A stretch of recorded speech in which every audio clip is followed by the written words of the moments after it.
Alors le roumache,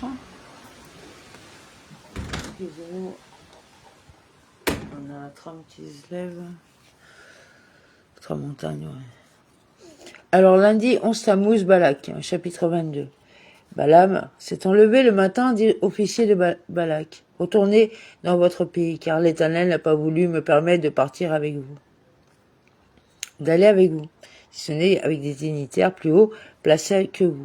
Cela nous apprend qu'il était pétri d'orgueil et qu'il ne voulait pas dévoiler sa dépendance par rapport à Hachem, sinon de manière arrogante. C'est pourquoi Balak continua encore, verset 15. Les princes de Moab se retirèrent, revinrent auprès de Balak et lui dirent, Balaam a refusé de nous accompagner. Balak revint à la charge en envoyant des princes plus nombreux et plus considérés que ceux-là. Arrivé chez Balaam, ils lui dirent, ainsi parle Balak, fils de Sippor, ne te défends pas de grâce de venir auprès de moi. Car je vais te combler d'honneur, et tout ce que tu me diras, je le ferai, mais viens de grâce, maudis-moi ce peuple. Car honoré, je t'honorerai beaucoup. Je te donnerai plus ce que tu as pris dans le passé. Midrash Tauma. Balaam répondit en ces termes au serviteur de Balak. Quand Balak me donnerait de l'argent et de l'or plein au son palais, je ne pourrais contrevenir à l'ordre de l'Éternel, mon Dieu, en aucune façon.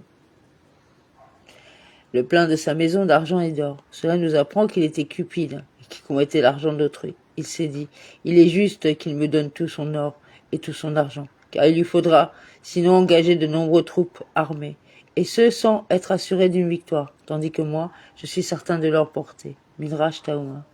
Je ne pourrais pas transgresser. Il dut avouer bien à contre-cœur qu'il était soumis à la volonté d'un autre.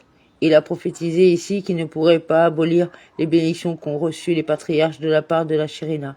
Midrash Tauma.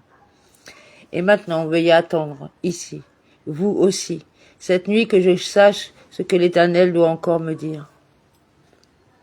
Vous aussi, sa langue a commis un lapsus. Vous aussi, un jour viendra où vous repartirez déçus comme les premiers.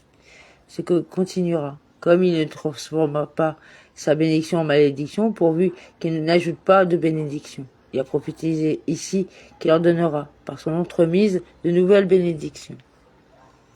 Dieu aborda Balaam pendant la nuit en lui disant, puisque ces hommes sont venus pour te demander, va, pars avec eux. Et cependant, les ordres que je te donnerai, ceux-là seulement tu les accompliras. Si c'est pour t'appeler, si l'appel t'est destiné et que tu crois pouvoir en retirer un profit, lève-toi, va avec eux. Et cependant, que tu le veuilles ou non, la chose que je te déclarerai, celle-là, tu la feras. Et malgré cela, Bilam alla, se disant peut-être le convaincrai-je de donner son accord. Amen.